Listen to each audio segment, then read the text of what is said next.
Musuh utama PMX adalah ketua pembangkang Anwar Ibrahim. Dapatkan kandungan eksklusif berita Pertiwi hanya di Pertiwi Plus. Serendah RM8 sebulan. Sokongan anda amat bermakna buat kami.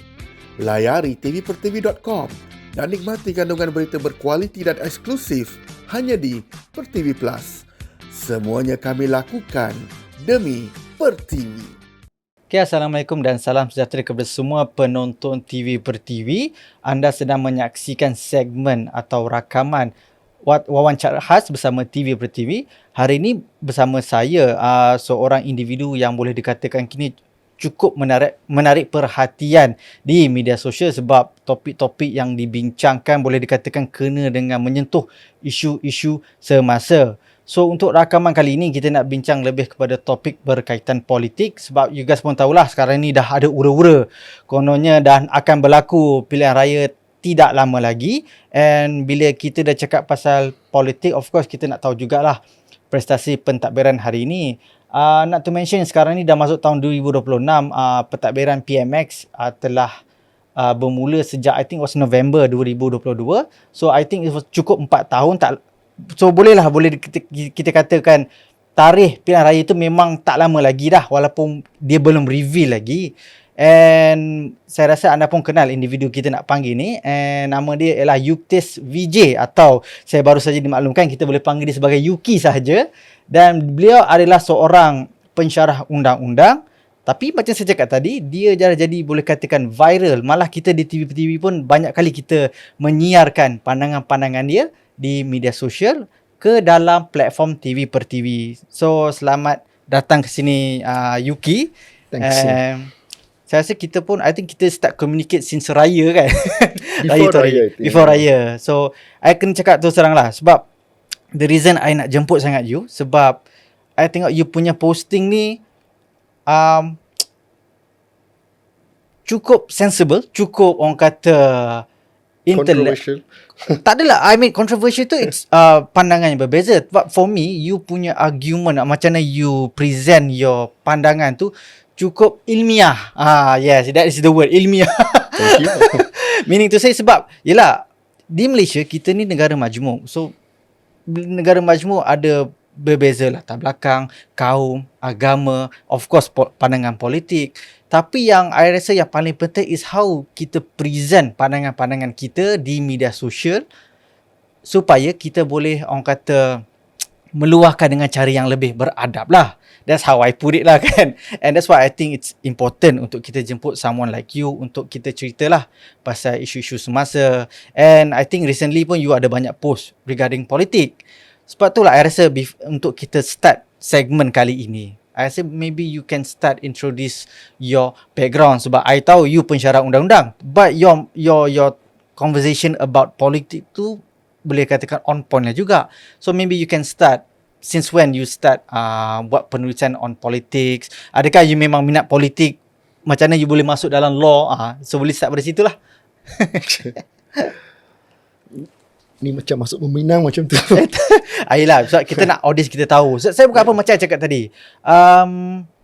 Sorry to say lah sebab you pun tahu isu-isu pasal rumah andutan haram pun semakin orang kata memuncak dalam tempoh beberapa bulan lalu. So bila kita cakap memuncak ni, ada certain part of the people dia terus tengok race, dia terus tengok agama, dia terus memberi kecaman. For me it's not fair to say that. Meaning to say, sebab tu saya cakap tadi, kenapa pentingnya bila you present your point secara ilmiah supaya kita boleh menilai pandangan seseorang itu based on dia punya cara pemikiran, bukan sebab kulit atau agama dia. Sebab tu saya rasa I nak tahu juga kenapa tiba-tiba sekarang ni bro semakin aktif menulis di media sosial. As you said, my name is Yuktes Vijay. Dan sebelum ini saya ada menulis, tapi selepas Barisan Nasional kalah pada 2018, saya berhenti menulis. So then in 2022 atau late 2024, saya punya profil lama kena benam SKMM. Oh, okay. I really got no idea. Masa tu saya tak menulis pun. So lepas saya punya account lama saya itu kena benam, I created a new account, did the usual thing, added my old friends back. Dan apa yang berlaku pada tempoh masa itu adalah keputusan kes Najib. Okay. Addendum dan sebagainya telah keluar. I think he was sentenced, dia punya sentence kekal dan sebagainya. Those who follow me in Facebook, yang ikut saya di Facebook, tahu saya adalah macai Najib. So Okay. I don't believe in hiding what I stand for. So I declared I memang macai Najib. So my pemikiran, saya punya pandangan memang berteraskan Najibism. Okay. So at that point of time I was very quiet. I wasn't even commenting on any status and everything until I saw one bekas DPP kanan apparently, and she was writing some nonsense about Najib's case. And saya dimaklumkan later on by my friend that she's an influencer. And it irritated me because I think that if you are an influencer, kalau kamu adalah seorang yang berpengaruh, kamu ada tanggungjawab. Pasal orang lain are going to share your views. So the least yang the minimum you boleh buat adalah jangan bohong or selebing fakta. Our bekas DPP was good at both selebing fakta and lying. Apa dia buat adalah dia menulis you know that civil forfeiture suit yang dilakukan oleh DOJ di US pada 2016-2017. They filed in, then the name MO1 came about, saman civil itu. Dia merujuk kepada segala dakwaan dan penulisan di dalam dokumen itu untuk ulas mengenai kes jenayah Najib. Daripada asasnya pun dah salah. Kes civil lain, kes jenayah lain. So it irritated me. So spur of the moment, I wrote and I challenged her. I think I challenged her that saya akan, every other posting that you write about Najib, I akan balas. Sorry. So that's what I did lah. I think around 6 or 7 postings, one by one. And I thought it was going to be something just one off lah. Like, you know, after this Najib's case done. And then later on, I realised, as I said that lepas saya punya profile kena benam, 6-7 bulan saya tidak ada social media. Okay. I memang dah macam fatigue. Malas lah. From 2010 bro. So I macam malas lah. I don't selfie, I don't have Insta. So I was actually very happy. Leading a very normal life. Came into the picture, went viral and everything. And then I realized something, that a lot of penjelasan especially from the team that I support, Barisan Nasional, their explanations were not apa yang orang kata, was not people friendly. Misalnya macam kes Zahid. Dia kata Zahid DNA, pembangkang kata kerana dia buat deal dengan Anwar. Di sini pihak kita yang sepatutnya memberikan penjelasan pula kata, oh, Zahid mana boleh curi daripada Zahid. Itu argument mereka. That means basically because the yayasan belongs to Zahid, so Zahid took the money from there. You know the case, right? The case facts, right? So they're saying that the yayasan itself belongs to Zahid. How can Zahid curi from Zahid? Actually by law can. You tidak boleh, Zahid lain, yayasan Zahid lain. They are dua entity berbeza. So in asas itself the argument is wrong. So I read the case back. Saya tulis, saya baca balik, saya, this is very simple what. Dia tarik balik case, so there's no case lah. So that's how I started lah. Then I realised that banyak pembodohan orang sedang berlaku. Ada vested interests yang dia buat untuk demi dia punya kepentingan diri. Dia nak jadi popular. So I said, okay lah, namanya lah. If this is my first interview in a very long time. I think 2015 was the last time I actually spoke to the press. I don't like press. Oh, okay. Saya tak suka media. So saya hargailah tuan datang sini. Perlu datang sini kan? No, because I actually like your kewartawanan etika yang you amalkan, that before you actually published my Writing postings, you actually referred, you wanted to know if your point of view is correct, because you're going to quote me. Saya punya point of view is what matters. remember the case that I wrote about UKM yang buat bro contact saya? Yes, Ada yes. satu lagi page I think post pasal saya punya Ada you viralkan tu kan? you viral lah. Was that? No, bukan saya viral. Ada satu posting yang I think you bagi tahu. So, bukan you viralkan. Ada some I pun nampak posting tu. Dia viralkan gambar you and the Dia punya title dia letak Yuktes Vijay kata kuil di situ 40 tahun. If you read that, of course lah. I mean, lepas development yang berlaku. They are missing the point. Yeah, so you pergi bawah, you baca all the bad words from my father, my grandfather, everyone kena. But I didn't respond to any of it. But a lot of people were coming and asking me to respond. So Yalah, like, sebab tu I the reason I nak sangat ambil you punya posting hari tu, tak apa nanti audience yang risau, kita akan tunjukkan cerita yang mana. Sebab dia macam ni tau. Macam I cakap, isu pasal rumah hanutan haram daripada dulu lagi I dengan TV Pertiwi cuba nak ketengahkan, but it was never about perkauman orang agama. The reason kita nak bersuara is because ini isu pasal tanah. And bila I nampak you punya posting, that is to me a logical punya explanation. Sebab you explain bahawa kuil tu sudah ada 1940s yang you ada mention 1940s. Okay, for me I tak boleh nak clarify on that part, but argument dia sekarang ni you dah bagi tahu kuil tu dah wujud sudah lama, and yet you dah mention bahawa walaupun you sudah ada di situ and you ada moral standing, ini tidak memberi apa-apa makna on law punya side of point of view. So meaning to say, you tak boleh just claim itu tanah you just because you kata you dah dekat situ lama. Satu I rasa ini ada satu argument yang I rasa logik kita boleh present. So let's say lah kalau pihak pengurusan kuil tu nak berbincang, these are the people yang I rasa you boleh berbincang, sebab you nak bagi tahu you dah ada situ dah lama. Yang kita menentang ni tiba-tiba you nampak kuil ni buat, kita pun nak buat. Itu kita tak setuju. Tapi itu my point is that kenapa I nak highlight that writing is that kita boleh berbincang secara adab, secara bertamadun. Itu yang saya nak cuba ketengahkan. Jangan kita kaitkan isu perkauman atau agama. This is a logical punya orang kata apa? Perbincangan. Tapi tak apa, isu pasal rumah hanutan ni kita tolak tepi sekejap.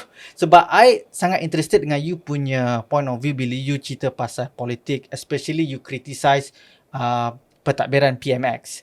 And kita pun tahu lately ni banyak inisiatif saya yang tak criticize PMX punya. Okay, let me rephrase. You banyak pembangkang dulu yang criticize PMX hari ni. You banyak for me to rephrase, you banyak kongsikan pandangan you. Kan? Sebab I think sebab banyak yang di-announce, sorry to say lah, pembangkang tak perlu ulas pun. Rakyat pun dah marah. Sebab bukan apa? Sebab bila I nampak personally, you macam bila you announce something, you macam I sebagai wartawan, I dah boleh predict dah. Ini mesti kena kecam macam ni kan. And tak payah tunggu lama pun. Memang dah kena kecam. I bagi contoh lah.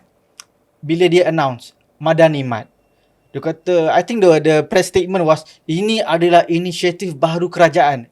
That word memang ada dalam PKR punya, I think ada dalam punya portal. Inisiatif baru. Saya pun macam, baru apa? Zaman Najib kena ada dulu kedai rakyat 1 Malaysia. Meaning to say, kalau saya boleh nampak benda ni, imagine orang-orang lain. So I dah tahu lah, ini mesti kena kecam. Fuzia cakap berbeza kerana tak dapat funding kerajaan. Okay, then from where you got your funding? Itulah point dia. Saya commenting on the concept. Meaning to say, kerajaan dia nak buat satu inisiatif yang tidak membebankan rakyat atau membantu meringankan beban rakyat. Itu yang saya punya argument. Bila you zaman Najib, you cakap tak boleh, Najib punya idea ni tak bagus lah ke apa, I'm expecting something more wow factor tu. Meaning to say, contoh lah, sebab saya bukan apalah, bila you criticize something, bila you nak cakap this idea tak bagus, kita expect something more powerful, more ni kan. When you mention, bila bro kata we expect more of a wow factor from PH, based on what? Itulah argument dia. Sebab dia criticize benda ni, bila dia cakap pentadbiran Datuk Seri Najib Razak ni tak bagus, kat situ kita macam, yelah, kita sebagai rakyat, kita macam expect, okay lah, kita assume you boleh buat something yang powerful kan. Tapi before saya go into that further lah, I think one of your posting also regarding, it was Hanayuh punya posting kan, inisiatif Bangun KL, program Bangun KL. Zeus Coffee. Yes, Zeus Coffee. Duta Zeus lah dia. So itu yang I macam rasa macam I tak nak marah, tapi bila you buat statement macam tu, you jadi marah tau. Sebab Okay, bila kita tak boleh nak elakkan. Trafik di KL kita tahu memang akan jam. One day dia akan makin lama makin teruk sebab jumlah kereta akan makin bertambah. So dulu, ini before you punya writing lagi, I dah tahu dah. Dulu zaman Najib kita tahu, okay, Najib nak buat LRT 3, which is you nak menggalakkan penggunaan pengangkutan awam, at the same time you boleh reduce penggunaan kereta. So meaning to say you tak perlu fikir pasal spending on petrol semua tu. But now, bila macam I cakap tadi, bila dah ada naratif persepsi yang mungkin PH boleh buat something better, you buat you cadangkan pergi minum kopi. Itu you faham tak macam ni kerajaan rakyat jadi marah. Bro, okay, saya nak, one of the reasons that I came here is saya nak tanya kepada mereka directly lah. I mean, through you, ask them. Kalau kita nak harapkan sesuatu daripada seseorang kan, that guy or that entity has to have a track record. Okay, they had a track record to prove from 2008 to 2018, right? 10 tahun, 2 negeri termaju di Malaysia, Penang and Selangor. Basically, you didn't need to do anything. UMNO already gave you the state, very well run, right? I mean, you cannot deny that Selangor, yes, like all states, there's corruption and everything, but it was paling maju lah, inevitably, because it's near KL. Betul. Right? So, it's very hard to screw up in Selangor. You did screw up lah, but it's very hard to screw up. Apa polisi wow factor dalam 10 tahun itu yang dibuat di Penang dan juga di Selangor. Yang buat rakyat teruja sampai if they can do it in Penang, they can do it in Selangor, they can do it in federal. Apa wow factor itu? Atuk. You nak jawab tu terang? Maaf saya, I tak nampak. Exactly. So, first and foremost, nak tukar nanti kalau tak baik, tukar balik. First, to tukar, you must change for something better. Was there going to be better? No. Right? So, I don't understand why people voted for Pakatan, hoping for a better change. Kedua, lepas mereka menang, apakah statement pertama yang mereka keluarkan? Hutang negara 1 trilion. Okay, fine. This one is 2018 kan? Yeah. Yes. The PH OG. Yes. Okay. That OG PH was crazy, man. I don't know how people survived. Okay, so lepas menang, dia kata hutang 1 trilion, right? Fine. So, you spook the market, namain lah. Tak apa. Lepas tu, you minta rakyat derma. Fine lah. You scam rakyat melalui itu pun. Tak apalah, tak apa. Tapi, apa bodoh kau pergi bagi tax holiday lepas tu? Kalau ada hutang, orang tambah pendapatan. You pergi beri tax holiday. Dia masukkan GST, dia apa? No, tak masukkan GST, sorry. The zero rated GST introduced SST 2 months after that, 2 or 3 months after that. Bro, kalau kamu ada hutang kan, selalunya lah, mungkin saya terlalu stable to think like stupid people, right? Kalau ada hutang, you akan tambahkan pendapatan atau masukkan terus pendapatan? Mestilah akan tambah. And you already changing into a system, you're going to rugi 20 billion already. You know that, from GST, SST, 20 billion deficit, 100% already. You akan beri bro, 2 minggu tax holiday. No. So, in the first 2 weeks itself, they proved that they're going to be a bloody flop government, right? So, lepas itu, to hope for anything better, I really don't know what people were hoping for lah. Third, PH got a brilliant economy from Najib. They did not worry some broken down system or something like that. Okay, they came and screwed it up. Yes. Apa yang mereka mewarisi daripada Najib was Petronas with its biggest number of assets. I mean, they built assets and savings.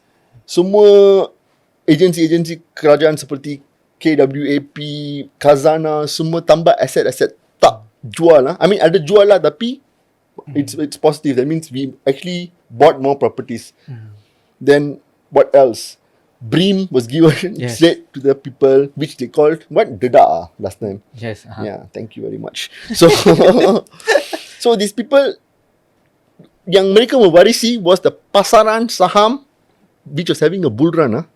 You know what's bull run, right? Yes, That means on fire lah. on fire for what? Almost 2 years. So, why does market experience a bull run? Investors confidence, right? Yang bukan apa? Yang pelabur asing dia yakin dengan Malaysia punya yang prestasi. kebelakangan ini apa di go to kerajaan hari ni pergi ke luar negara, dia guna istilah tu untuk pelaburan. Potensi pelaburan. Yes, exactly. Yeah. That word skipped my mind. Legendary word. Potensi. So what? Potensi pelaburan, my estimation is at least 1 trillion right now. So half of it came in. I don't think we'll be having this problem. We'll be facing this problem right now. And most importantly, kita bukan bodoh. Kita bukan buta huruf. Kita tahu Iran mana, Amerika mana, siapa gaduh nuklear. All we know. We got YouTube. We watch movies. You know, we do read about Illuminati and conspiracy theories and everything. So yeah, we know. But why are we trolling the government? Why not me lah per se? Why people are trolling the government is not because they're stupid or they are expecting the impossible from the government. They are trolling you. They are making fun of you. Mereka sedang menyindir kamu. Mereka bukan kutuk tau. Kutuk pun tak apalah. At least you can put that to lack of knowledge or something like that. Ini dia menyindir. Apa yang mereka guna untuk untuk menyanggah kenyataan PMX? Semua dia menggunakan ayat-ayat lama. Yes. Satu I rasa lah for me to macam conclude apa yang I nampak hari ini ialah sebab bila I cakap pasal musuh-musuh politik, for me Pakatan Harapan punya musuh was never BN or PN, but it was themselves, diri mereka sendiri. Musuh utama PMX adalah Ketua Pembangkang Anwar Ibrahim. We don't have to say anything like, kenapa harga minyak naik? Ketua Pembangkang Anwar Ibrahim jawab, sebab hang tak pandai jaga negeri. Yes. Finish lah. So SKM takkan nak tangkap saya untuk kenyataan pembangkang Ketua Pembangkang. Dia idola saya lah kot. So you give you see, kalau boleh janji perempuan ke rakyat sama je kalau janji tu naik. I mean sekarang ni kan, okay, I ada dua soalan yang nak tanya you secara direct lah. Sebab to be fair, macam saya cakap tadi sebelum kita start interview ni, I rasa tak fair untuk you compare PMX punya pentadbiran dengan Tan Sri Muhyiddin sebab dia era yang berbeza. And I suka apa you cakap tadi.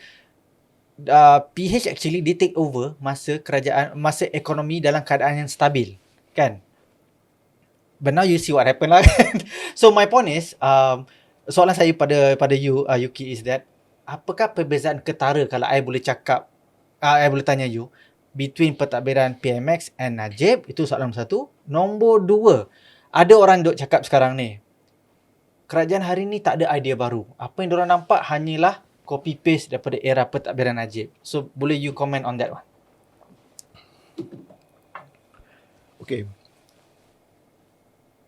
Kalau nak berbandingkan era, Najib actually mewarisi kerusi PM pada keadaan yang lebih gawat daripada apa yang Anwar dapat. Alright.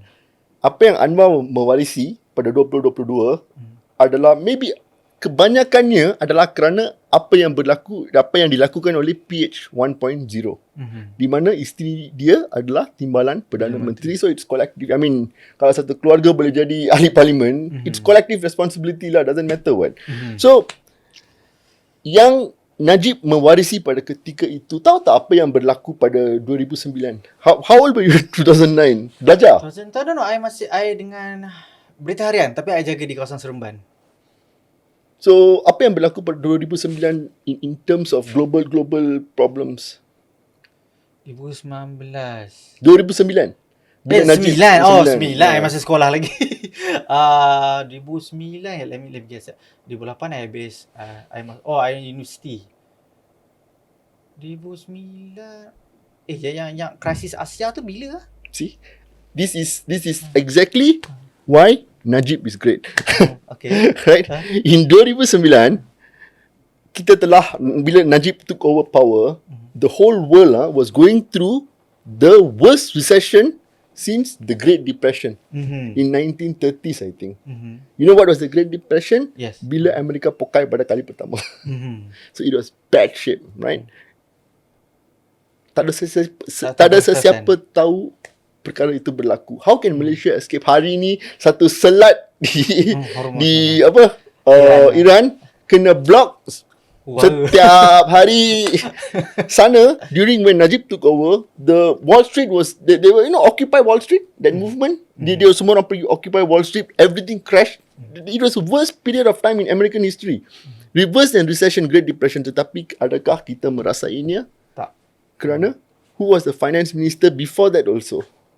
Najib Razak. You go and see his policies, that his policies are the reason that we escape. Sampai orang tak tahu pun ada. I'm asking you that you were working with Berita Harian. I mean, bro, you have a very saya salah jawab. 2009 I tengah study lagi. Yeah. I mean even worse, right? You should know, right? Yeah, should be lah. Especially dia menjadi wartawan. Tak apa. Ini masalah Najib. Dia telah manjakan rakyat until, and he had very bad PR.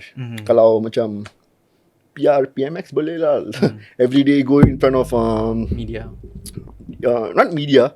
Your perhimpunan in Jabatan Perdana Menteri cakap pasal politik. Dia hentam saya, bagi saya kredit. Have you ever seen Najib say that?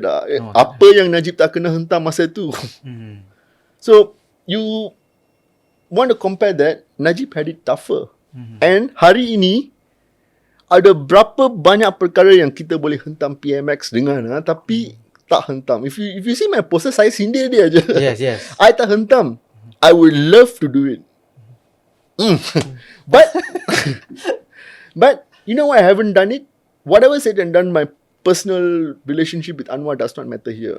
Dia adalah Perdana Menteri Malaysia. Saya tak hentam.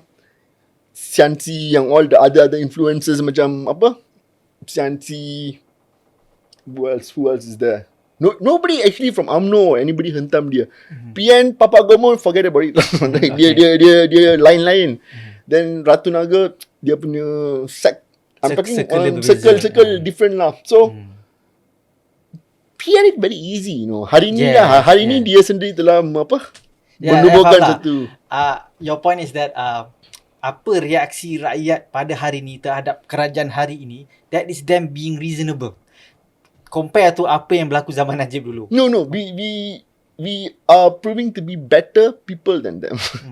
Mereka berpolitik pada setiap masa MH370 hilang, masa MH17 was it? MH17 kena bom.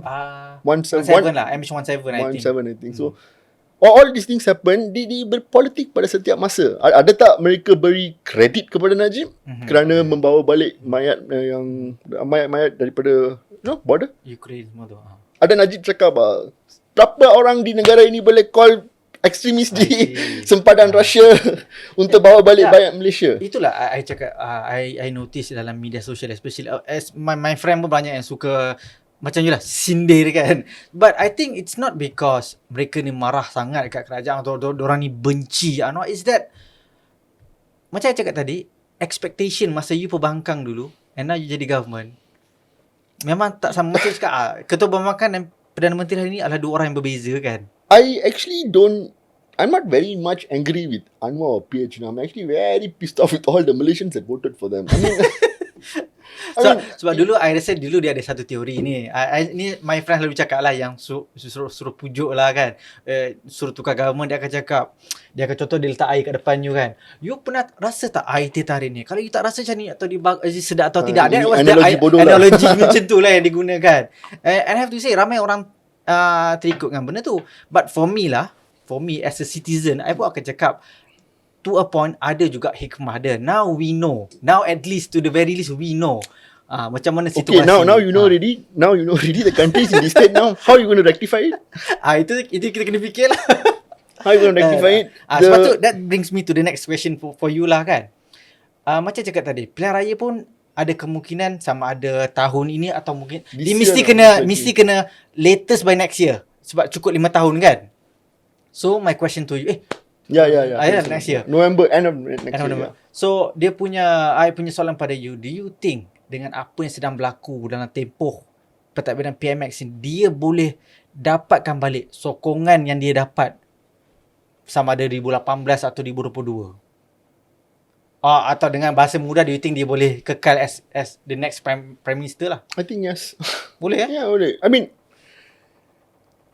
Satu, rakyat belum pandai lagi.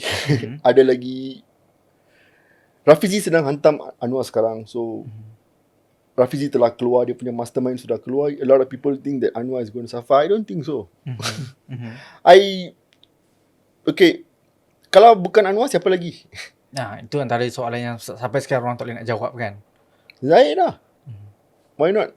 Zahid, we are going solo up. B means, so UMNO and BN are going solo lah. If it's up to me, I will put Najib as poster boy and go for it. Nothing to lose, what? I mean, I don't think we can perform as badly as the last one where we got only 30 seats to 29, 28 seats, 27 seats, sorry. UMNO lah, not Barisan Nasional. And I think it all depends again on the Malay and Chinese votes. And I expect the Chinese not to vote. Okay. I expect last year I think the average attendance for voting was 90%. It was touching 90, I think. 2018. 2022 I'm not too sure, but I expect a lot of Chinese not to vote. So we can expect a reduction in votes for DAP. So tapi kalau kita tengok DAP punya kemenangan semua 5 figures. I mean, you cakap pasal vote for DAP. I pernah baca satu, I tak ingat daripada mana baca kajian ni. Kajian survey lah. Dia pernah cakap bahawa vote Chinese for DAP is actually already 95%. So meaning to say, dia dah tak boleh pergi more than that. It's either you maintain or you reduce. No, 100% reduce. They will not touch the numbers that they touched the last 2 elections. Tapi you got to understand that even though their votes reduced, that does not mean the PN or BN's votes increase. Dia tak undi sini saja. Tak bermaksud transfer berlaku. And if you see all the DAP seats, dia punya margin besar. Yes. 30,000, 15,000, 18,000. I don't think any of them won with like marginal seats or something like that, you know. So, and the alternative candidate yang akan lawan DAP. Di Sarawak, di Sabah, they kalah because if you see the Sabah demography, they didn't undi for BN or other GRS, you know. The whole undi went to warisan. That's the shift. I mean, from my saya tak analyse betul-betul lah. From what I saw, the shift happened. Those who supposed to vote for DAP voted for warisan. That means they are still skeptical about Malay-centric coalitions, right? Like PN lah kan? Like BN, PN. They don't want another UMNO, right? Because UMNO's name has been totally damaged. If you actually realize that since 2018, sejak 2018, kita tidak mempunyai seorang Perdana Menteri, 2018 lah, including Mahathir, yang govern based on Malay support. Yes. Right? It is asas demokrasi. You kena ada support from the majority. Kenapa Sheraton move berlaku? Because they were seeking the majority.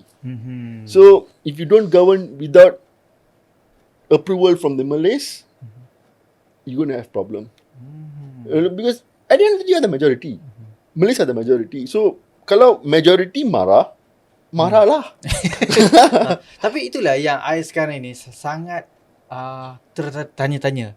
Even though the Malays marah, and you pun tahu parti yang Malay centric ni dah terlalu banyak. I mean, of course kita ada yang the two top contender which is UMNO dan PAS. Bersatu pun sekarang ni you tengok ada isu gaduh dalaman yang mana Tan Sri Muhyiddin dengan Hamzah Zainuddin. And kita tahu Hamzah dia punya sokongan on MPs jauh lagi banyak daripada Tan Sri Muhyiddin. So saya pun tak tahu whether bersatu dia boleh survive atau tidak. Kita tahu mereka cuma saya rasa survive sebab ada PAS saja dalam PN. And then kita tengok ada lagi parti seperti Pejuang, ada parti seperti Putra in which saya tak rasa orang Malay ni akan vote mereka sebagai government. So soalan saya kepada bro sekarang ni ialah macam mana you tengok the Malay votes next election? Adakah dia akan bersatu disebabkan kemarahan terhadap PMX atau macam mana? Sebab if you ask me my prediction, sebab tu I punya jangkaan, ini I'm trying to be unbiased jangkaan saya is that ada possibility UMNO dia boleh buat comeback sebab PMX, sorry to say lah, you never get the support from the Malays. PN kita tak nampak dia punya position as satu government yang solid. Bila kita tanya adakah Tan Sri Muhyiddin boleh mentadbir, automatik dia akan bagi jawapan. You tengok zaman COVID. I mean yes, COVID is to me lah. Okay lah, you berjaya bawa keluar negara ni. But apa kebarangkalian kita akan berdepan COVID sekali lagi? Meaning to say, kita nak cerita pasal ekonomi, kita nak cerita pasal, of course, perpaduan tu penting juga. But adakah PN is actually an alternative choice when we have Barisan Nasional? Itu yang saya nak tahu. You see, if you ask me, PN is an alternative to people who want to vote based on religion and agama and all these things, So for them, I think economy is secondary. And then people have to know that, people have to understand. I'm going to say this in English, okay? The country today is running on the fumes of Najib's economy. Faham tak? Macam gerabak train, sedang pergi, steam engine kat depan, ekonomi negara kita itu macam asap steam itu. Asap steam itu masih berjalan kerana apa yang Najib buat dulu. Kalau Najib tak buat apa yang dia buat dalam 9 tahun itu, today nama lingkup gone. Total loss. Because no other, okay, what did the great duo Mahathir and Anwar do back in 98 and 99? Kenapa hampir all the SMEs melingkup? What they did masa krisis 98, Anwar increase the bank rate. Dah lah dia tak boleh bayar dalam business, you bring increase bank rate, how are you going to settle? Tapi idea siapa? IMF. Even today, IMF has already suggested that kena cut down subsidy. Dia telah recommend kepada Malaysian government. Why do you think the subsidy has not been cut down yet? I don't know. Political repercussions. Sepatutnya memang sudah, you cannot give that subsidy like that already. How can you give somebody, Vincent Tan Budi 95 lah, I mean come on lah, Budi 200 lah. How can you do that? That is very unfair, somebody who drives a Myvi and somebody who drives a Bios or Honda City gets the same amount of subsidy. You know who's being ignored here? The M40, the M20, yang sustain the economy, the backbone of the economy, SMEs and everything. Dia beri diesel now is $6 or $7 lah. Berapa hari? RM10 lagi dah RM6 lebih dah. First time dah hantar Filipina. Itu pun tengah kecoh sekarang ni. You see, bila you bohong, people, you tell the correct thing, you tell yang perkara yang betul pun, orang akan ingat you serang menipu. Misalnya, okay, hari ni, kenapa semua orang cakap pasal pengerang, dia telah pergi ke,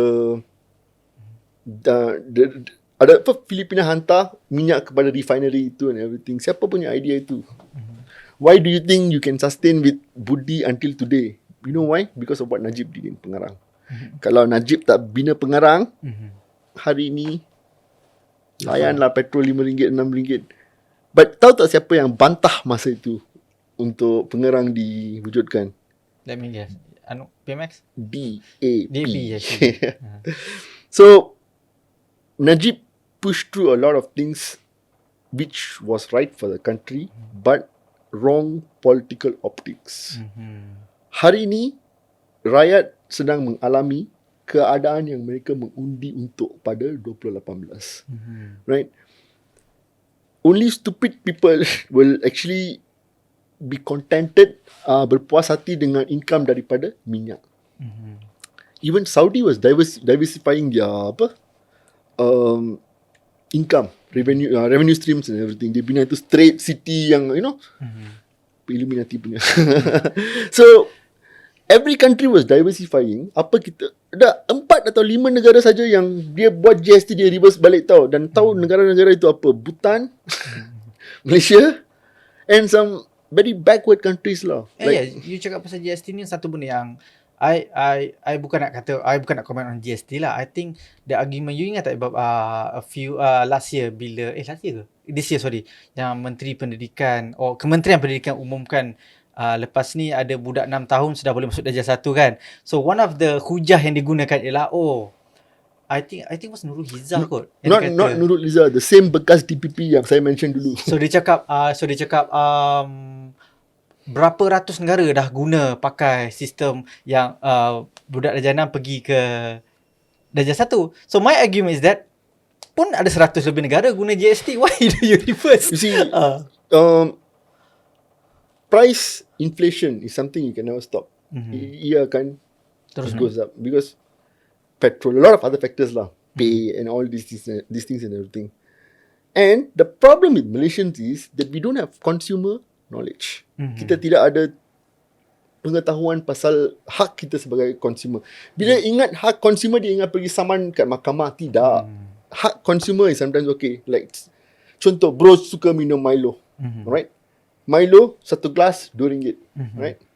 You drink, then 220 already, 240 already, 260 already. Hey, why 260 already? So you quit drinking Milo lah. Stop minum Milo, pergi minum Ovaltine. Right? Alternative. Once you start drinking Ovaltine, your Milo price automatically will go down. So bila Rafizi hari tu kata jangan makan ayam kalau harga ayam naik something like that, he is right.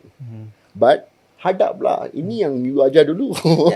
Itulah problem dia. I mean, macam saya cakap tadi, musuh Pakatan Harapan ialah diri mereka. Sebab dulu kalau you ingat I definitely remember. Hassan Malik kan, dia the first guy yang mention that word. Kalau harga ikan dia guna ayat tu, ikan ke ayam, kalau harga tu naik janganlah makan. Kangkung was Najib, I think. Kangkung Najib. Tapi it was ini related to it's either ayam or ikan. But I remember that guy was Hassan Malik sebab I call dia after Rafizi cakap tu, I call Hassan Malik. I tanya, Rafizi is using your word lah.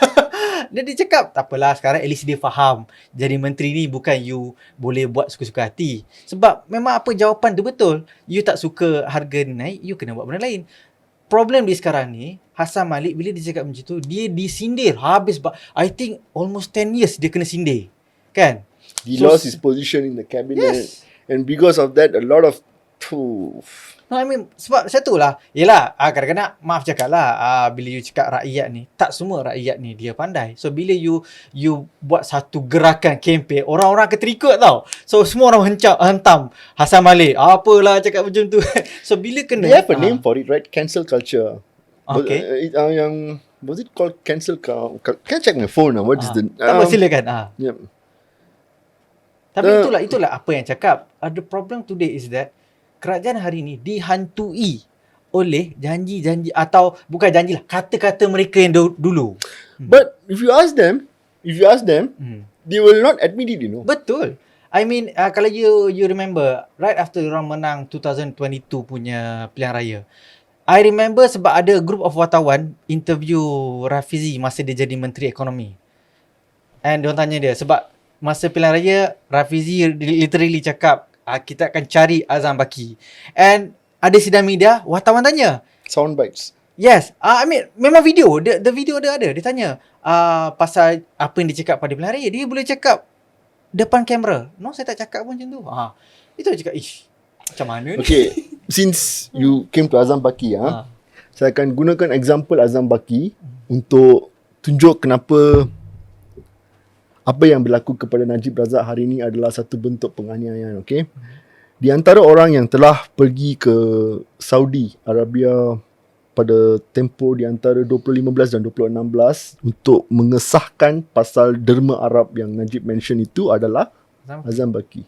I see. Azam Baki part of the rombongan yang pergi ke rombongan MBCC yang pergi ke Arab Saudi. So selepas dia datang, dia report kepada Zahid saying that I met there's a statement by MNCC yang kata memang. Yes, sebab I remember it was if I'm not mistaken, it was utusan Malaysia pernah report Awani quoting sumber kata that was derma from Arab punya ni. So I remember there was a story. This one is straight statement from MNCC lepas tiba di KLIA. So I think it's in Awani or something like that. So I think you can check lah later.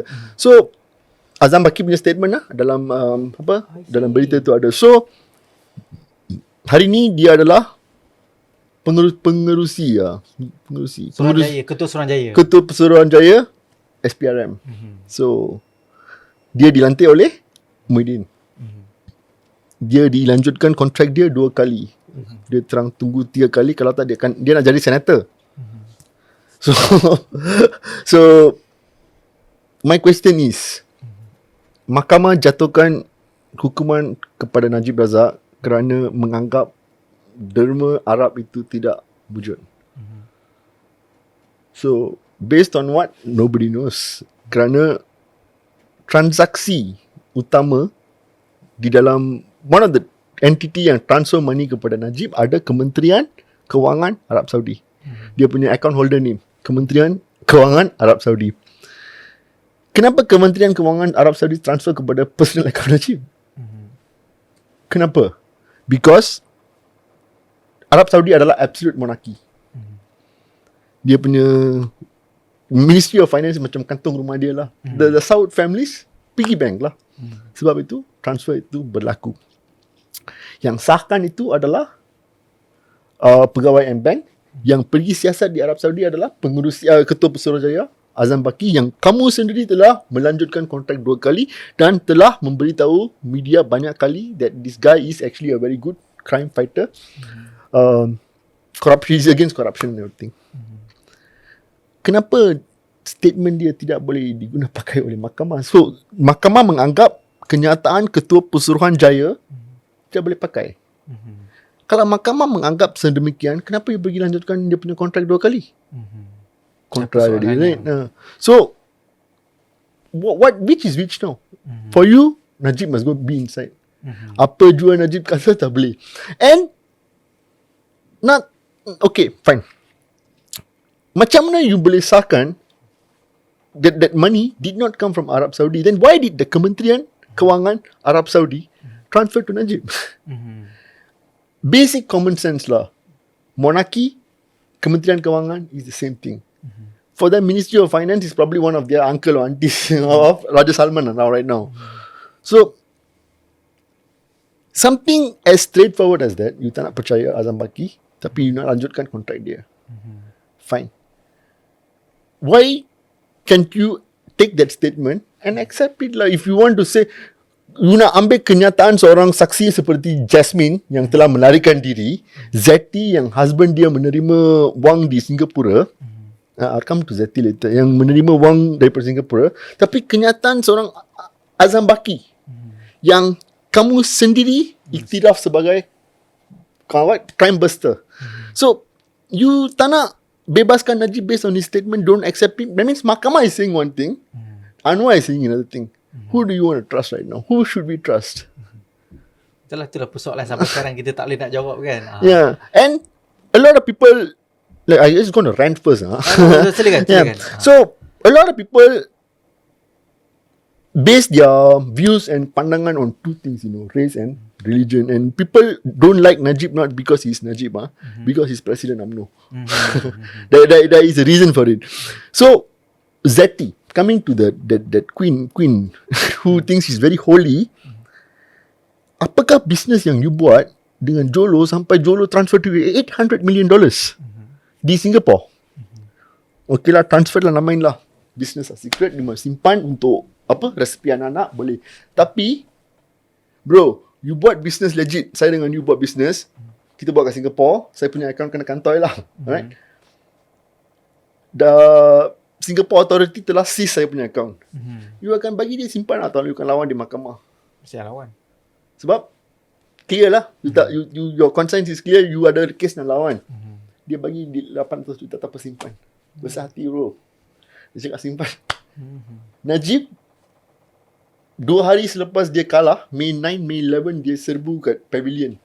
Yang Sing itu buat media 1.1 bilion telah diambil daripada rumah Najib. Very little, 1 billion. Satu kawasan pilihan raya, satu parlimen costs you 1 billion to contest.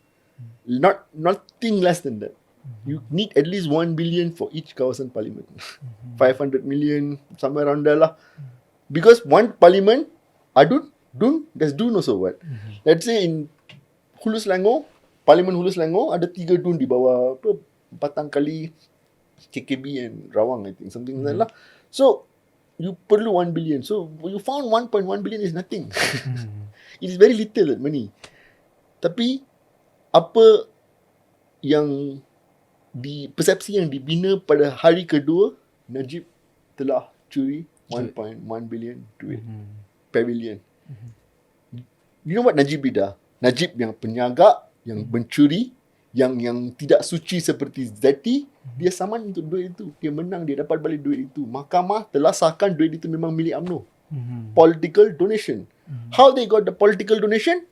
Kita tidak ada akta pendanaan politik di Malaysia. So it doesn't matter lah, it is pendanaan politik.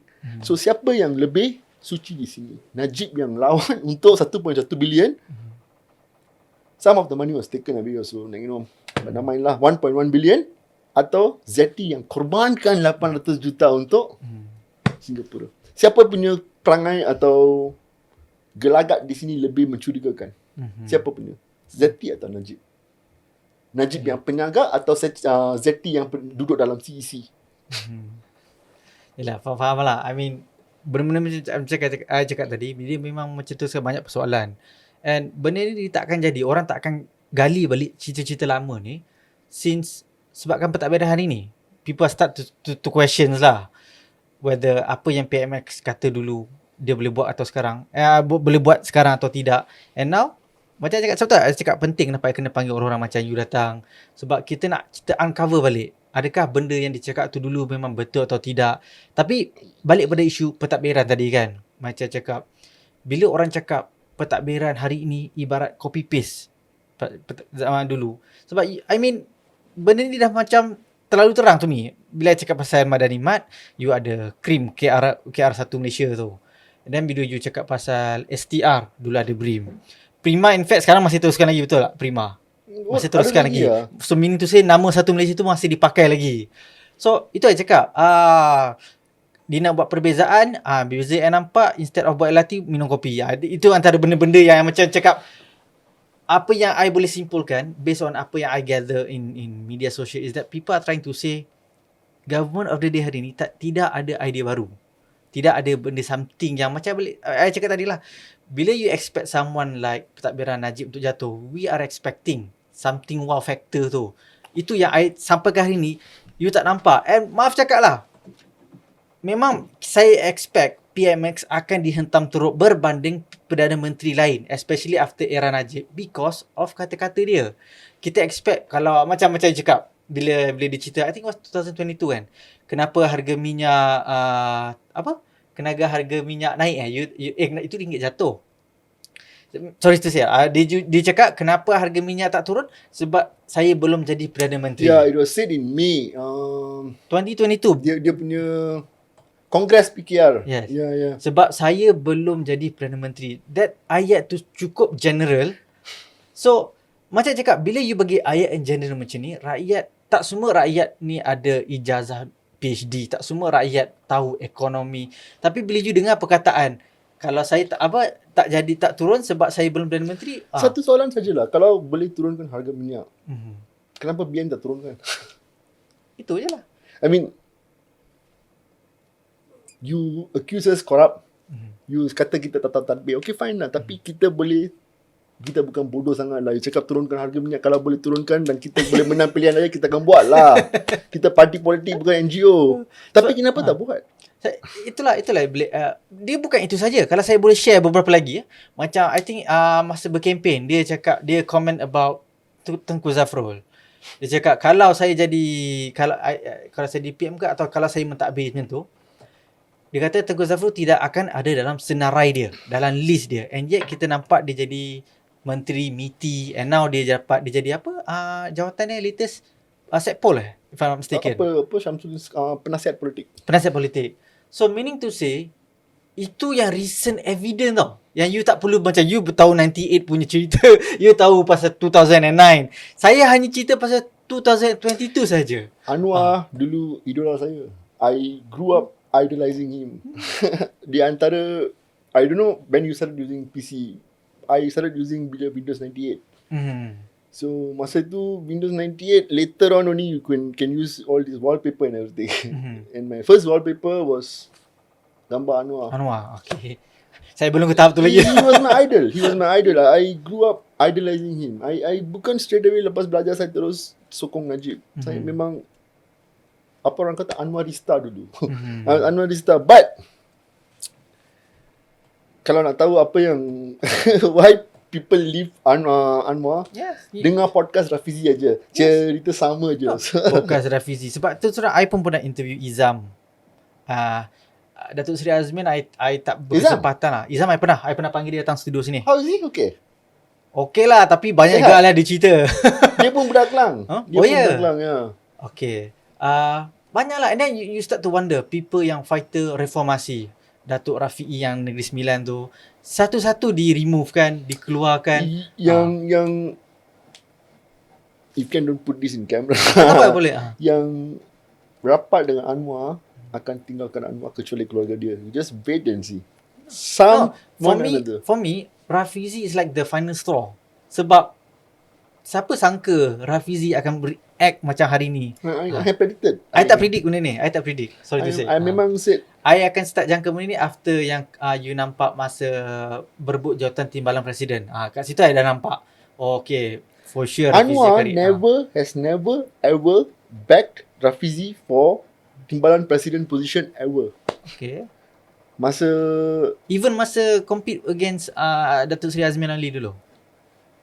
Anwar has never become president of PKR until PKR became part of the government. You tahu tak perkara ini? Dia selalu ketua umum saja. Dia tidak pernah menyandang jawatan presiden sehingga PH membentuk government.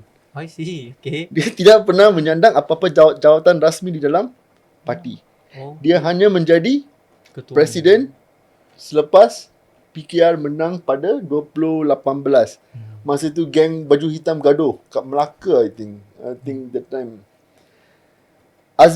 Masa itu Azmin lawan Saifuddin Nasution, if I'm not mistaken. Anwar back Saifuddin Nasution, Rafizi tak contest. Lepas tu I think Rafizi versus Saifuddin Nasution. I think before that yang masa Azmin menang, dia compete against Rafizi. And Azmin menang. I remember. Cuma I lupa tahun bila. Yang masa Azmin timbalan presiden. Yeah. Dia go against Rafizi. That was 2018 lah. Was it 2018? I think so. I kena Google balik. But Rafizi was never Anwar's choice to become a president. Yang I pelik sekarang ni, okay. Rafizi is one thing lah. But for me, I think Rafizi ni one of the general of PKR. Dia tak akan dapat ke hari ni because of antara sumbangan Rafizi. Itu kita tak boleh nak deny lah. Tapi yang saya hairan sekarang ni, yang saya rasa yang buat orang jadi lagi marah dengan PKR and PMS hari ni is that your choices of people to surround you. And contohlah, macam saya cakap tadi, timbalan Menteri Pengajian Tinggi Adam Adli. I think bila you pilih someone macam tu, you hanya mengundang kemarahan orang tau. I mean, saya tak perlu nak ungkit pada apa yang Adam Adli cakap. Tapi kalau saya tak ungkit pun, orang akan cari. Orang akan tahu zaman dia jadi aktivis macam mana. Dia fight for apa? Kononnya free education. Yang paling I marah, free education tu to a certain point I boleh terima. I paling marah PTPTN. Sebab I pun pinjam PTPTN. So kalau nak marah pasal PTPTN, orang yang actually menjajah cerita itu adalah Anwar, bukan Adam Adli. I mean no, Adam Adli is the face of it. Dia yang turun yang and what I lagi marah is that waktu dia buat macam tu is that waktu I tengah belajar, itulah waktu I tengah pinjam PTPTN. So my concept is that you dah pinjam, you kena bayar lah. Ini daripada dulu lagi semua orang dah setuju. Second, I think the policy yang telah diintroduce oleh zaman BN pun dah cukup, bukan cukup baik. Itu yang terbaik. Meaning to say, okay lah, kalau you tak nak bayar sangat PTPTN, tak apa, boleh. Dengan syarat you dapat anugerah dekan. You graduate, and for us UiTM is 3.5 and above lah.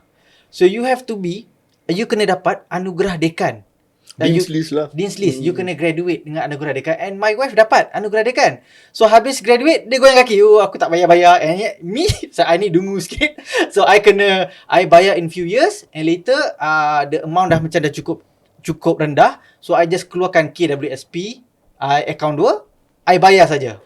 Meaning to say, I tahu itu hutang. I kena bayar. And the reason I kena bayar sebab you nak bagi ruang for the next generation untuk university student.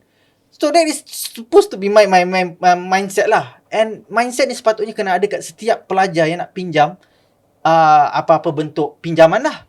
And bila you datang dengan idea tak perlu bayar, you are creating chaos. And now hari ini apa yang orang cakap dekat Adam Ali, orang serang pasal PTPTN, orang sindir, especially you pun tahulah masa dia dilantik sebagai timbalan menteri tu. You tengok komen dia sangat meriah. And You tak boleh marah rakyat sebab itu yang apa you perjuangkan dulu. So people are orang ramai sedang menuntut balik. So itulah balik kepada isu tadi yang macam kita cakap tadi. Musuh sebenar Pakatan Harapan hari ini ialah diri mereka yang dulu. So macam mana? Ada apa pergi nak tambah? Because okay, bila you let's get to Penang for an example. Okay, dia punya flagship lah. Penang is their flagship. Dia Asyik kata CAT dia punya policy dulu buat transparency, accountability, something lah, CAT lah. Dia bangga dengan dia punya pentadbiran dulu. Tahu tak dia selling point was Penang tidak ada hutang pada waktu Lim Guan Eng. Tapi siapa yang bagi dia duit? Kerajaan Najib. Dia tidak membawa masuk investment or bencana ekonomi. I think it was like, I can't exactly remember, terlalu banyak information, but it was, I think they sold the power of the land or something like that lah. In I think something to do 1 MDB. They actually sold the land in Penang. And bila banjir berlaku besar-besaran, I think masa tu they couldn't handle it. Who had to go down to? It was Najib also. No, Zahid went first. Oh, okay. Zahid went, and then this guy Guaning was crying on live television. Sebab I ingat ada satu gambar yang disiarkan dalam media yang Lim Guan Eng berjumpa dengan Najib. Ada, I remember that one. That is Najib lah. That is Najib for you lah. He masa Najib, dia fikir masa kalau dia buat, people will see it. But we did not expect the Mahathir factor to rejuvenate. Okay, apa Mahathir buat adalah dia telah beri credential kepada Pakatan Harapan. Orang sudah biasa dengan 22 tahun dia. 22 tahun itu memang sengsara lah. Right? No, if you were, except for cheap petrol, there was nothing else lah. There was nothing. Apa yang ada wage mobility was not that. Polis punya baju pun macam apa, beri kerani punya baju dulu, dia brown pants, they were not as stylish as that the uniform they're having right now. Siapa yang tukar itu? Najib. Train KTM, siapa yang tukar itu? Najib. Yang hari ni luas dengan cushion itu. Kalau pernah naik KTM dulu tak? Yang silver, blue, red, yang itu, yang kecil itu. Yang bukan yang not this latest one. I sebab I start naik pun dah memang era Najib dah pun. So yeah, I started going in KTM when I was 2005. So I've been in the old KTM. KTM itu setiap hari satu kali at least breakdown. Kalau tak breakdown bukan KTM namanya. So memang. So it was that bad. Najib came, brought new train, shorter distances. He changed a lot. Dia okay, right? Changed. In fact, during Najib's time only, people actually bothered looking at the timing. That KTM, So he brought all these changes. Like, you don't need to take one day off to go into government matters. Brought everything under. Waktu tu the Ministry of Transport ni kan yang MP bentuk MCA dulu tu. Siapa? Liu Tonglai. Is it? Liu Tonglai or something like that lah. So they were doing things. But what happened was, masa itu social media was very new. People were posting stuff and everything. Apa yang berlaku adalah Arab Spring. So Arab Spring berlaku di sebelah sana. Gaddafi telah ditumbangkan. People were in this rebel, revolt, demokrasi. Tetapi they did not account for they were not grateful for what is happening. Hindraf in 2008, people say it's a factor. Penting kenapa BN, it was the start of the fall for PN lah. Tapi kalau you tanya saya, Hindraf had a reasonable, apa orang kata, they had a reason to do that. This one, yang Hindraf punya organic sebelum kena hijack lah. When the first time they kumpul in KLCC, it was an organic group. Right? Memang organic. So, pasal being Indian myself, masa tu saya budak kecil. I was like 20s, late 19s or 20s like that. Kita akan dapat satu CD macam tu. Okay. So dia akan tunjuk macam mana polis telah robohkan kuil. And masa itu memang ada, orang kata apa, estate, it was a transition period, daripada 90s to 2000s, masa tu estate rubber price all going down. There was no demand for rubber. All this Saim Dabi and Syed Mokhtar, he bought this land here lah, Syed Mokhtar and everything. They started buying all these estates over. Syed Mokhtar adalah pemilik estate yang terbesar di Malaysia. Dia untuk dapatkan the IPP, along with all the others, I think YTL and what's the other Indian guy's name, KLCC, Ananda Krishnan, untuk dapat IPP, dia telah jual company yang ada estate ni kepada bagi kat kerajaan. Kerajaan buat apa? I'm talking about this land in UKM. Okay, yang kuil besar tu. Kerajaan buat apa? Dia ambil land itu, dia bagi IPP kepada Syed Mokhtar. At that moment of time, hampir 20,000 orang India telah kena displaced. That means imagine today you tinggalkan tempat itu, you balik petang, tempat itu bukan you punya rumah. Dia dihantar kepada, I'm not trying to gauge sympathy here. I'm not trying to say, okay, you see, Indians or Dickies, PTS. But I'm telling you history. You telah displace a group of people dan letak mereka ke dalam satu sarang burung macam tu, yang apa, all these PPR flats and everything. Right? No job. No job security, no money. Large majority of Indians were displaced without any hope, without any legal backing. Dia macam disisihkan lah. This is where all the whole problem started. Your temple issue today, your masalah sosial di kalangan orang India today, the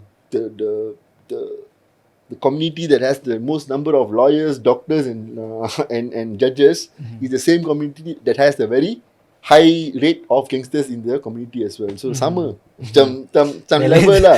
Yeah, so that is one of the reasons, orang ingat, tengok setiap kali ada isu koil, dia akan gunakan apa dia telah ditindas and everything.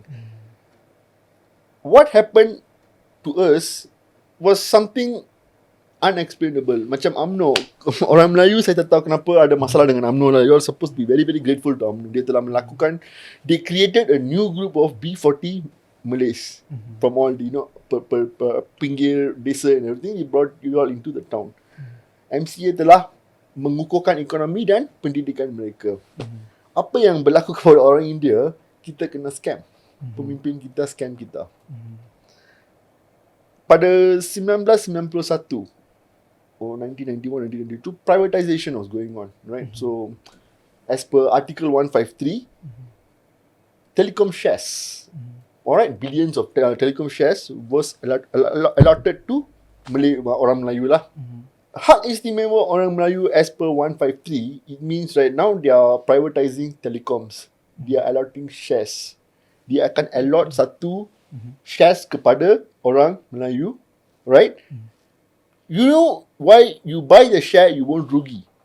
Because one, they know it's government's pet project. Apa pun saham tidak akan turun kerana kerajaan keep on akan beri dia project telekom, right? So you cannot, even though it's privatized, it is still government. You get the link. Because who gets telecom will be one of the machais of the crony capitalism lah, basically. So telecom, you buy the share for $1, for an example, the share will not go less than 150. Sorry. Are you referring perkara 153 perlembagaan persekutuan or? Yeah. Okay, sebab saya baca sini ni more of position agung. Yeah, that means your special rights. Bersama dengan kota. Yeah. So okay. This is what I meant by quota. That means you get advantage. You get all these advantages like telecom shares and everything. But in 1991, Indians got that same hak istimewa. Okay. Walaupun tidak diiktiraf oleh perlembagaan. Daim was the one who presented in parliament. Dia memberikan 100 juta atau 10 juta saham, unit saham kepada MIC, as in kaum India lah. Pada masa yang sama, I tell you the names that of the entity lain yang dapat saham yang sama. PNB, Khazanah. Okay. PNB masa tu newbie lah, startup lah. Startup lah.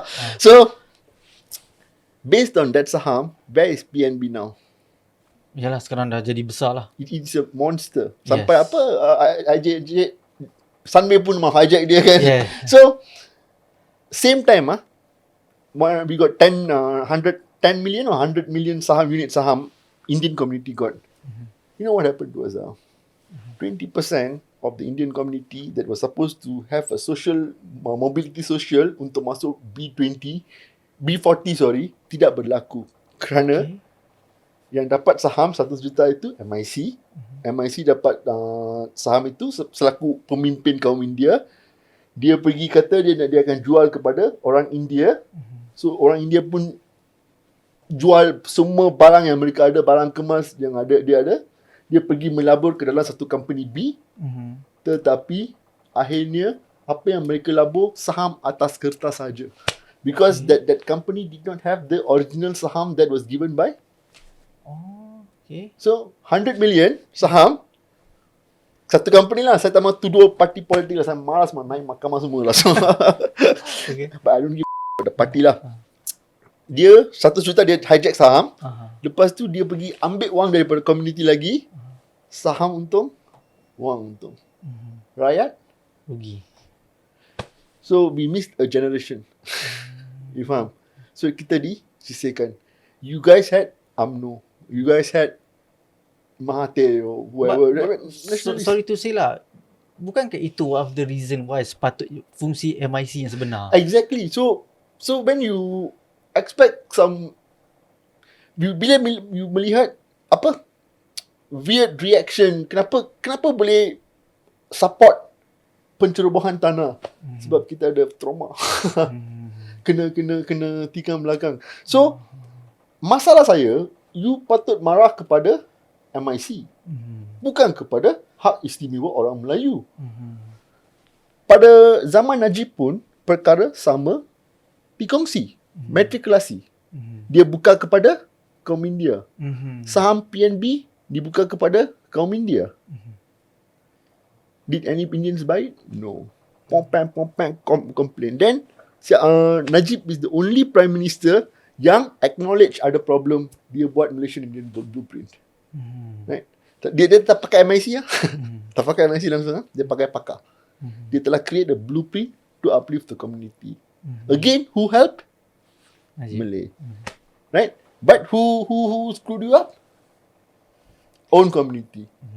But what Indians are doing right now, getting into this side. Masa kes temple itu berjalan, saya dilabel pengkhianat. This temple yang mana ni? UKM? Rawang. Oh, okay, Rawang. So, you see, for me, very simple lah. Rawang matter, it's not about the hak milik or anything, you know. Saya tension bila saya dapat tahu 8 tahun mereka sedang berunding. I see, okay. Cannot. That is wrong. That is very wrong. I own the land. You are on the land illegally. Dia kerajaan. Dia patut bagi saya tanah. Dia tak bagi, saya tak move. Tapi memang tempat itu tanah tidak boleh diberikan. You know why? Tempat itu dekat dengan ECRL. So you can imagine the land value. You think, government stupid, I want to give you land. No, cannot. And this particular temple, it's not from 1950s or 1940s macam case UKM. So that temple was built in 1994, 1996 if I'm not mistaken. Pasal dia punya owner ada message saya. Dia message saya, dia marah lah, kenapa kamu tak boleh support community sendiri. I said, community sendiri bodoh, apa saya nak buat? You know, dia cakap saya menjilat Melayu. I said, okay lah, fine. I jilat you now lah. Did you apply for the land to buy the land or not? No. You don't know how hard is it, what PTG won't give to Indians to buy land. I said, you will apply or not? Okay. Give or not, itu nombor 2 lah. You apply ke tidak? You show me one email, one letter, you apply to buy the land, tapi you tak dapat land. I'll fight for you. You never had the intention of buying land. You menceroboh. Simple as that. That fella bought how all doesn't matter. The land title is under his name. 6 years he waited. Now get the hell out. Simple as that. Hanya kerana tempat itu satu koil dibina, ia tidak give you the hak. It is still a wrong, struktur haram. Siapa yang memberikan peluang kepada orang lain melabel koil orang India, tempat sembahyang orang India, tempat suci orang India sebagai haram? Orang India sendiri kan? Kalau dia tak bina 6 tahun, bukan kalau setahun 2 tahun, okay, still negotiating, you know. 6 tahun. How can you stop me from enjoying my land for 6 years? That is wrong. So Get the hell out lah. Mentality macam ini yang orang luar seperti si bankrupt itu Arun Dorasami, dia take advantage. Sentiment ini yang dia permainkan. Tengok dia tidak respect. But if I build a temple in your house and I say it's my house, Ya, faham. like That it's makes the same logic, right? Esok saya kata saya dapat mimpi, saya jumpa, I can do it. So how your house becomes mine or what? You cannot use the logic, because if you do it here once, you have to do it here twice, What happened is when these people reacted this stupidly in this case in Rawang, sekarang ada satu genuine case in UKM. Apa reaksi awam? Belum apa dah negatif lah. But this is truly a temple before pra-merdeka. Tapi kalau you pakai alasan pra-merdeka sekarang, you akan jadi bahan sindiran, bahan lucu. Yes, I faham. So people see you as a joke. So sesuatu yang genuine, sesuatu yang asli, sesuatu yang boleh kita bicara. Macam kalau you tak buat hal masa kes Rawang itu, saya sendiri tahu lah macam mana nak discuss and solve this problem. And who is solving this problem right now? Siapa orang-orang yang tengah duduk cuba menyelesaikan hal ini? Yang NGO tu ada satu NGO mewakili orang Melayu, satu NGO mewakili orang India. I think Firdaus and Zamri. Oh yeah, that gang lah. Gara, is it? No, Gara is they had a meeting, remember, in PP. Yes, ada. Datuk Zainul Rijal ada. I remember, tapi I know Tamim Dari was not there. Zamri V not. I tak sure dah ada. Tamim tak bagi. Tamim tak ada. But I know, I saw the picture. Ada Firdaus Wong ada yang nampak muka dia. Datuk Zainul Rijal yang nampak. Zainul Rijal was the leading for the Malay punya NGO. So you guys are okay with this NGO representing you all? Are orang Melayu okay dengan NGO ni? As far as I know, I don't think so. Dia macam ni tau. If you ask me personally, isu ini dia sebenarnya for me dia tak perlu mewakili mana-mana NGO pun. We stick it to the undang-undang punya undang-undang punya point. Masalahnya NGO has to be involved only for one reason, because the politicians are stupid. Yes, betul. That one I agree. Okay. It's a good thing we came to this topic lah. Right, satu perkara yang saya memang telah, how do I say this, teka agak-agak or probably prophesized yang akan terjadi adalah perkara ini. Saya memang telah jangka perkara ini akan berlaku sejak insiden yang berlaku di sivil. Alright. It's not like one fine day Malays woke up and orang Melayu bangun pagi, dia hari ni saya nak bantah. Cool. Right. It's like and orang-orang yang aktif membantah Koi, like good people. I mean, they are my friends, Jamali and yang Patriot Jamali, and then Helmi, and then pempengaruh OG Haris Nasril lah, Khairul Azri, all these guys, right? They are not racist, I know these guys. I've been with them since 2014. I've been following them. We are friends, we talk and everything. I've not seen them as racist yang ada macam dia ada masalah tiba-tiba tengok Koel dia phobia macam tu. They're not like that. They're not those kind of people. But what has triggered their emotions until they are like, this thing has to stop lah. What has triggered them? What happened in Seafield? You see, I don't respect any Indian leaders. Saya tak suka pemimpin India yang ada hari ini, daripada NGO ke parti politik, kedua-dua belah pihak termasuk BN. Saya tak suka mereka. Right? Saya berharap orang India mula berfikirlah, jangan terlalu taksub dengan mereka ni. Semua pemimpin kaum lain pernah bantu mereka kecuali pemimpin India. Right? Apa yang berlaku di sivil di mana Adib meninggal dunia, right?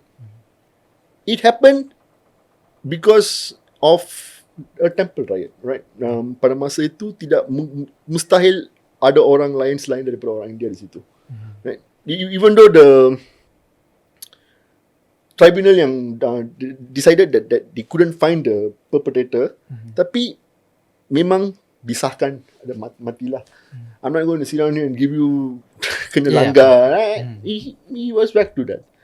So that was the point that things changed. You understand that people's sympathy and empathy towards the marginalized, dia tengok orang India seperti marginalized, dia mula melihat kita sebagai pemangsa.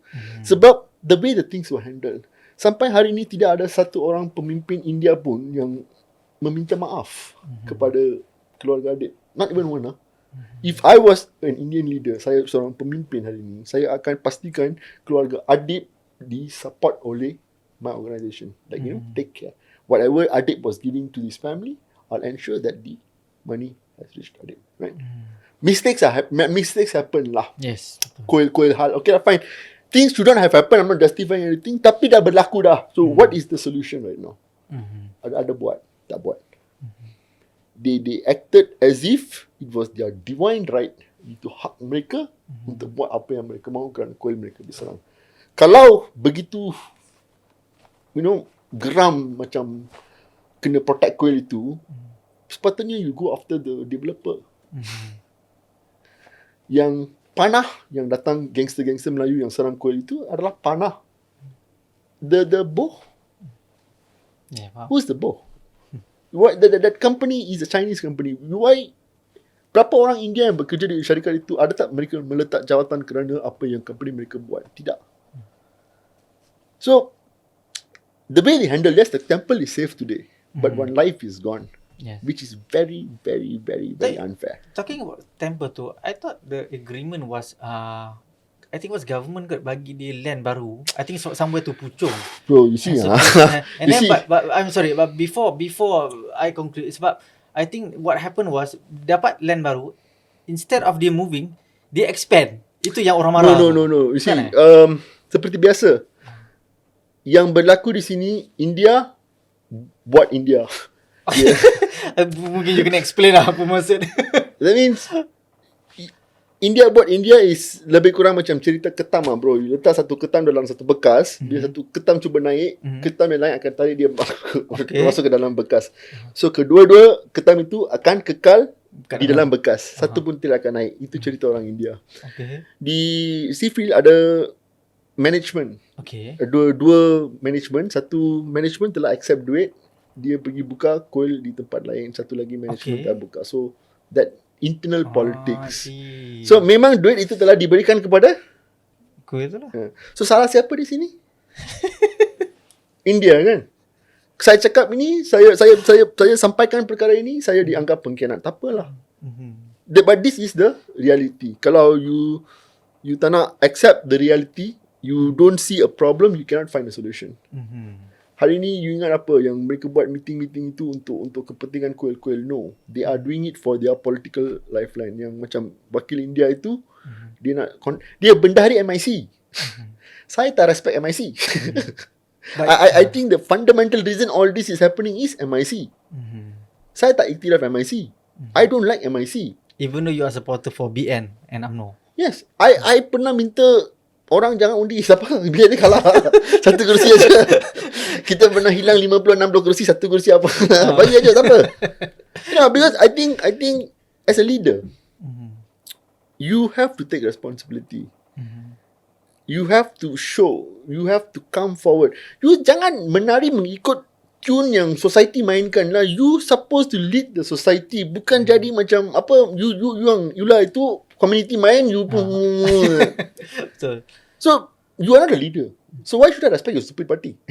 So you nampak tak problem itu daripada mana? Kepimpinan atas. So apa yang saya nak orang Melayu yang selalu marah-marah kat orang India faham that some of it is because of trauma.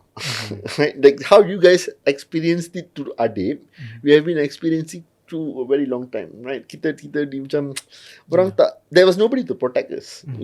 Yang right now maybe I'm talking all this because saya ada pendidikan, saya pergi belajar law di UK, economics di UK dan semua itu, saya punya exposure different. Tapi orang pada masa itu dia di bawah, dia duduk dalam estate aja. Dia punya dunia, dia punya Malaysia adalah estate itu saja. Tiba-tiba you keluarkan dia, letak dia di bandar. Dia boleh hidup lah, bro. You duduk kat apa? Dia macam culture shock lah sikit. Not culture shock, bro. You don't have any income. How are you going to survive? Dari situlah mula semua underground, gangster, semua itu. So problem is that we never had a leader. Yang semua nak jadi leader, ada ulterior motive. So I am taking this opportunity to actually minta maaf kepada everybody who was affected by this Adib's matter and everything. I'm mewakili. Yeah, I think I can say that lah. I think I'm a Malaysian Indian lah. I don't know mewakili any kaum India. Dia ada problem lah. Ada hati dia punya pasal lah. Tapi saya sebagai seorang India, saya minta maaf pada apa yang berlaku pada. Okay, Yuki, I think before we conclude our rakaman untuk hari ni kan, I ada satu funny question I ingin sangat tanya. And I suka tanya soalan ni kepada my non-Malays friends tau. Mungkin dia agak sensitif sikit, tapi I think it's very important. Sebab okay, macam bila orang duk cakap pasal perpaduan, pasal kita nak bersatu, ramai orang menggunakan contoh-contoh lah di Indonesia dan Thailand sebab mereka mengamalkan dasar asimilasi. While in Malaysia, we have dasar integrasi. Meaning to say, if I'm Malay, I proceed dengan Malay, Indians proceed Indian, Chinese proceed Chinese. You can keep the name. Macam di Indonesia and Thailand, if I'm not mistaken, kalau you lain kaum, you tak boleh bawa identity you tau. Itu yang I difahamkan lah. Sebab tu ada orang cakap, kalau Malaysia ni, if you want betul-betul perpaduan, you kena amalkan asimilasi. But what do you think about that? For me, honestly, I tak setuju. Sebab integrasi ni, for me, is that bila you keep you punya identity, macam contoh Chinese, Indian ke apa kan, for me, itu hanya dia akan mengkayakan Malaysia ni dengan pelbagai budaya, pelbagai latar belakang. But kat situ, bila you cakap satu benda yang positif ni, mesti akan ada negatif juga. And then you akan ada pertemuan within budaya pula. Okay, Malay nak macam ni, Indians nak macam ni, Chinese nak macam ni. So, macam mana you rasa kalau kita nak move towards perpaduan? Is it cadangan asimilasi is the best choice? I don't know lah. What is your opinion? Bro, pada 2016, I think, masa itu ada rumours, ura-ura mula circulating around in the community, Malay community, that tabung haji is going to bankrupt. Okay. Right, remember? Yes. Because of one baby, then the Form 5 singer, yang tingkatan kelulusan singer tingkatan 5 itu, yang curi datuk isteri jadi isteri orang selepas jadi curi kawan dia punya datuk jadikan suami. You know who am I talking about lah. Suara merdu, otak tak ada. Tapi tak apa. Dia telah mengeluarkan kenyataan macam kata tabung haji. Oh, but what she wrote down, ialah apa yang sedang berlaku kepada tabung haji or something like that she tweeted. Masa itu people started taking money out of tabung haji. That time, without any instructions from any party leaders, saya ada I think there's videos in my profile lah. Saya turun ke kampung, all these inner places lah, starting from KL. Saya dengan masa tu, I think me and Buzi Azam, I think one program. Buzi Azam, okay. Saya punya abang lah tu. Okay. So I think in 2016 one program I did with Buzi Azam lah, but I went to at least around 15 or 16 kawasan. Saya pergi brainwash orang Melayu supaya tidak ambil duit daripada tabung haji. Tabung haji has got nothing to do with me. I cannot even invest in tabung haji. Tak ada local standby. Tapi saya buat itu. Kenapa saya buat? Untuk jadi calon. Tak ada. Untuk jadi untuk dapat duit. Tak ada. I use my own money. Tak ada arahan parti. Saya sendiri pakai kawan-kawan pergi buat. And I think I saved at least lah 400 to 500 depositors from taking the money out from tabung haji. Why I did it? Because I go to my Malay friend's house after school and everything, and if I go to my Chinese friend's house or Indian friend's house, dia mau pergi India, dia mau pergi US, UK, dia punya dream holiday destination lah. Okay. Most of my Malay friends, it's always Makkah, Madinah. They want to go to do their haji. And without tabung haji, you cannot do your haji because without the subsidy price. I did my homework lah. So I tengok apa yang saya membesar melihat kawan-kawan saya. So I thought, it's affecting my friends. So I went and helped the other friends. I didn't particularly go to that guy's house and tell him, hey, don't take it. I think I lost touch with these guys also already. I went to the community straight. Yang kawasan-kawasan pedalaman rural areas lah bro. Memang saya satu India. Pakcik-pakcik semua pakai kopiah, semua lepas sembayang, dia tengah duduk kat situ. I gave the speech lah. So this is what's happening, blah blah blah and everything. Baru-baru ini ada satu berita keluar, dia kata the kotak haji tidak dapat dipenuhi because a lot of people couldn't afford it. Itu kejap. I tak boleh nak double confirm. I kena double check. No, I'm telling you that means it's correct. Okay. Okay. So a lot of people couldn't fulfill the quota because of the lack of money to do it. I did it not because it's for the Malays or for the undi or this one. I did it because I think it's something any human would do. Apa yang berlaku di sini macam cerita pencerobohan coal ni, like you saying asimilasi. Yes. Asimilasi. Sorry.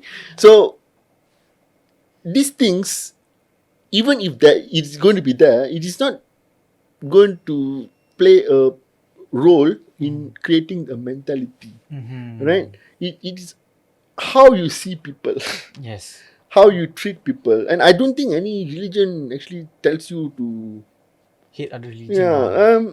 A lot of people ask me this question that who is your favorite political leader? I'll say Najib. Tak puas hati tahu siapa lagi.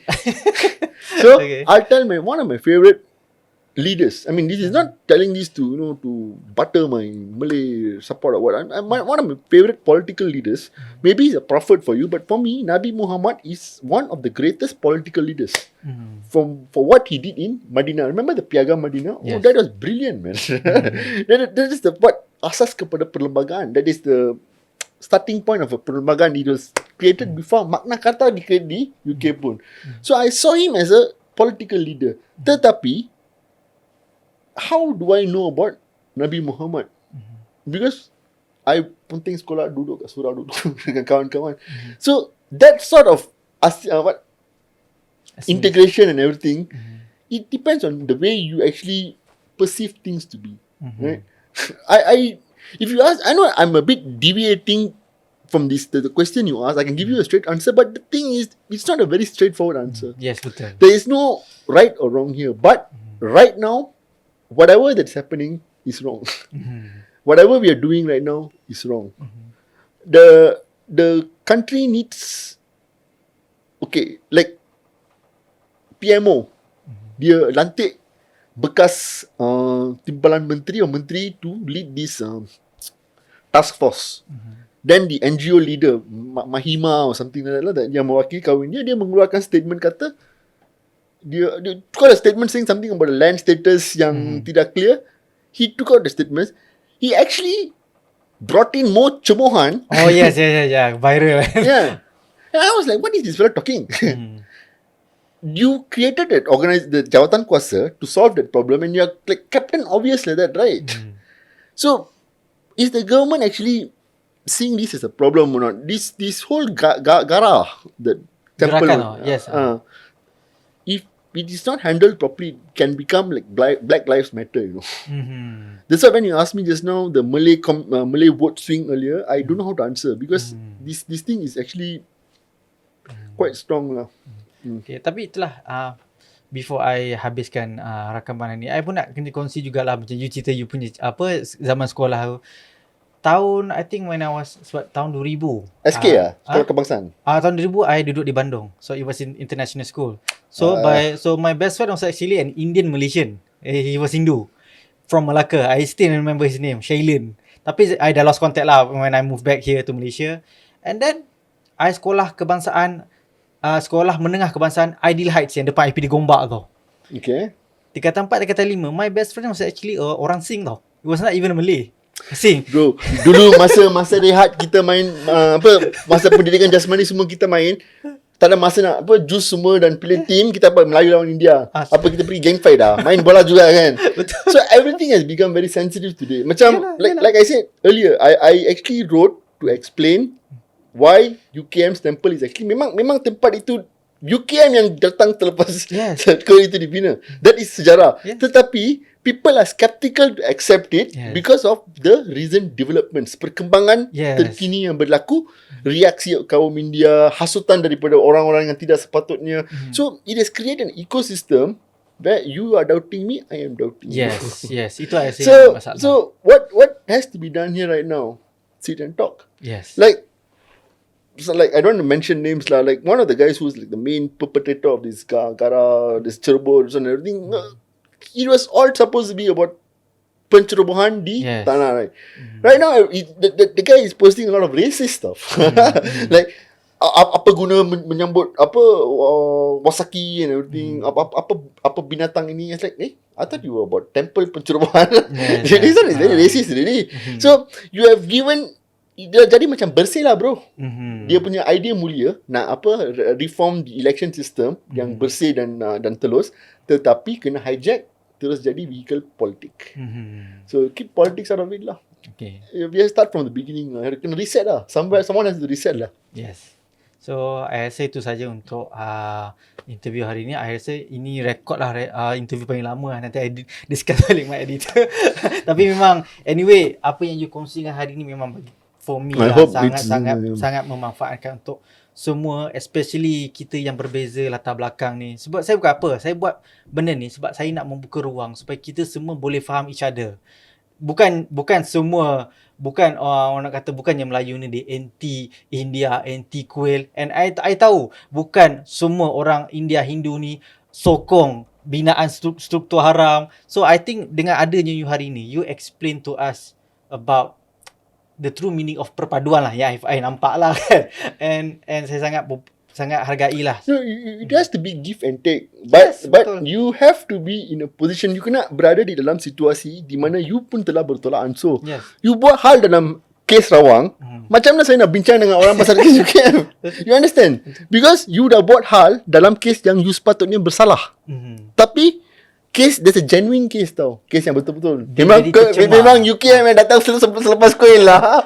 Tapi orang kata apa? Biasalah. Pramerdeka kah, 1 tahun kah. Dia cemarkan yeah, so, effort.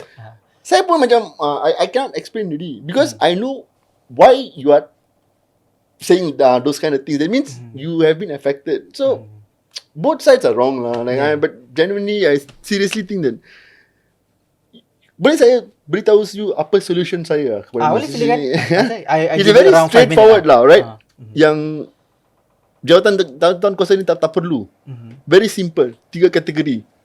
Yang you can do all this carbon dating and everything else. You can find out how long the structure is there, or you can do the idle and check that. You can find out how long that thing has been built, you know. Pre-90s, after 90s, tanah-tanah yang dibina selepas itu.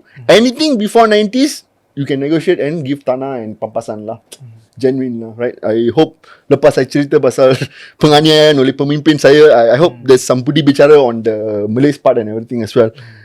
Any temple after 95, 96, 97, I think you should just finish it off. There's no negotiations unless the landowner wants to sell the land. There's nothing to discuss anymore, right? Anything before 80s or 90s, take a period of time lah. I think 1992 all the estates all started going off already. So anything built after that, it was not built in the estate. You faham? So anything after that, you take over lah. That means there's no need for negotiations unless you talk to the landowner lah. Yang sebelum itu saja boleh dibawa untuk pampasan. Anything after that, finish it off. We have to finish this problem once and for all. You cannot keep running away from it. Right? Okay. Yeah, that's it lah. So, thank you so much Yuki. So Pleasure. maybe kalau kita ada lagi topik-topik menarik, kita boleh invite lagi lah. I've never spoken this much in my life before.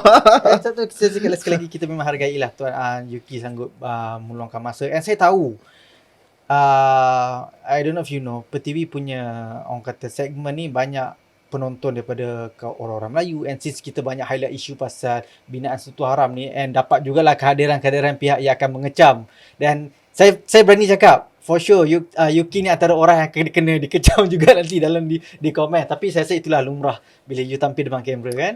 So anyway, thank you so much, and mungkin kita boleh roger lah. Okay. So itu saja untuk rakaman kali ini. Bro, pakai filter bye-bye ya. Kalau anda ada sebarang soalan atau cadangan yang ingin disampaikan, boleh saja isi di ruangan komen. Itu saja, kita jumpa lagi. Assalamualaikum dan salam sejahtera.